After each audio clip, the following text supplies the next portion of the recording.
Shalom les amis. Rabbi Lubavitch sur Parashat Noach nous enseigne que les eaux tumultueuses de Noé, en réalité, correspondent à nos difficultés, nos épreuves. Ce sont des eaux tumultueuses. Et pourquoi des eaux? Parce qu'en réalité, l'eau purifie. C'est pour ça qu'on va au mikvé, pour se purifier. L'eau purifie, elle a purifié la terre à l'époque de Noé, et elle nous purifie aujourd'hui. Ce qui veut dire que nos difficultés, nos épreuves, ce que l'on vit dans notre vie, en réalité est là pour nous purifier. Pour nous purifier, donc nous rapprocher d'Hachem. C'est pour ça que, de façon générale, les gens qui vivent des épreuves et des difficultés se rapprochent d'Hachem. Pourquoi? Parce que ça les purifie et donc automatiquement ils se rapprochent de Dieu. Les amis, comment est-ce qu'on fait pour arrêter ces difficultés, arrêter ces épreuves? Comment est-ce qu'on fait pour pas se résigner justement à les vivre? Parce que l'humilité, c'est pas de recevoir et de se taire, non. L'humilité véritable, c'est de prendre les rênes. Et c'est pour ça qu'Hachem nous a créés à son image, comme c'est marqué dans Bereshit. Ça veut dire quoi, à son image? En réalité, ça veut dire que nous sommes ses associés. Et comme dans la vie de tous les jours, quelqu'un qui prendrait un associé dans son entreprise, alors c'est pas pour que cet associé le regarde travailler et lui donner la moitié de ce qu'il gagne. Non, c'est pour que chacun fasse sa part.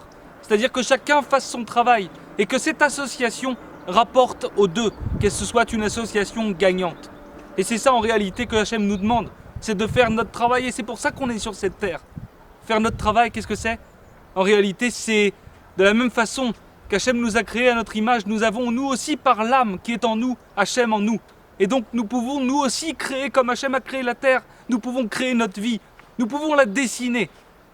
En réalité, quelqu'un maintenant qui est malade, Ras Shalom, ou quelqu'un qui n'a pas d'argent, des problèmes d'argent à n'en plus finir, alors sa réalité c'est qu'il a des problèmes d'argent, sa réalité c'est qu'il est malade, sa réalité c'est qu'il a des problèmes avec ses enfants, avec son mari ou je ne sais quoi d'autre épreuve, ou avec son patron.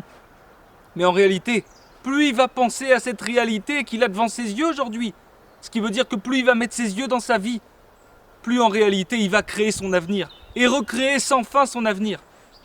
L'objectif maintenant, c'est de pouvoir dessiner notre avenir, dessiner comme on voudrait qu'il soit. C'est déjà penser dès maintenant qu'il est déjà là.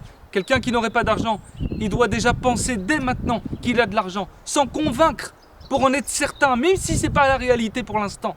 C'est comme ça qu'il va pouvoir attirer vers lui tout le bonheur, tout ce qu'il a besoin, tout ce qu'il veut véritablement. C'est en ça qu'Hachem nous a créés à son image, en tant qu'associés de lui, en pouvant créer notre vie. Et c'est ce qu'il nous demande. Pourquoi maintenant Hachem veut tout nous donner bien plus que nous, on pourrait l'imaginer? Et pourquoi est-ce que ça n'arrive pas? C'est parce que c'est nous qui bloquons. Nous qui bloquons avec nos idées.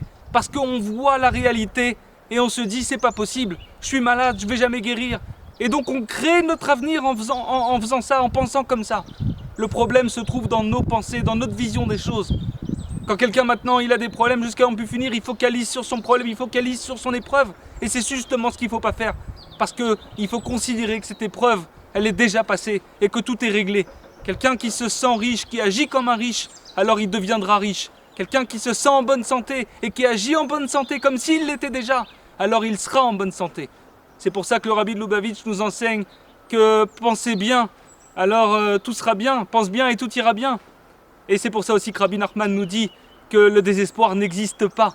Parce qu'en réalité, nous pouvons créer notre réalité à chaque instant, à chaque moment, à nous de le décider, à nous de le vouloir véritablement. Alors les amis, commençons. Et bien évidemment, pour commencer, il faut le faire d'abord en méditant. Ça veut dire quoi en méditant? Ça veut dire qu'en prenant un moment pour soi, en s'isolant un peu du monde, en se mettant de côté dans un endroit calme ou dans un endroit où on ne sera pas dérangé, pour pouvoir réfléchir, pour pouvoir décider, pour pouvoir se persuader soi-même que c'est déjà passé, qu'on est déjà riche, qu'on est déjà en bonne santé, qu'on a déjà plus de problèmes avec nos patrons, avec nos enfants, avec nos maris, avec nos femmes. Et à ce moment-là, on va attirer cette réalité à nous pour pouvoir véritablement s'associer avec Dieu dans cette Shefa qui descendra sur nous. Et c'est ça le véritable bonheur qu'on attirera. Les amis, réécoutez cette vidéo si vous avez besoin, mais c'est un secret formidable. Et je vous conseille véritablement, si vous avez besoin d'aide, de nous contacter. On vous aidera à vous isoler. On vous donnera un CEDER, c'est-à-dire un programme pour méditer véritablement et réussir à vous connecter à vous-même et à obtenir tout ça dans la réalité. Bonne journée, à bientôt.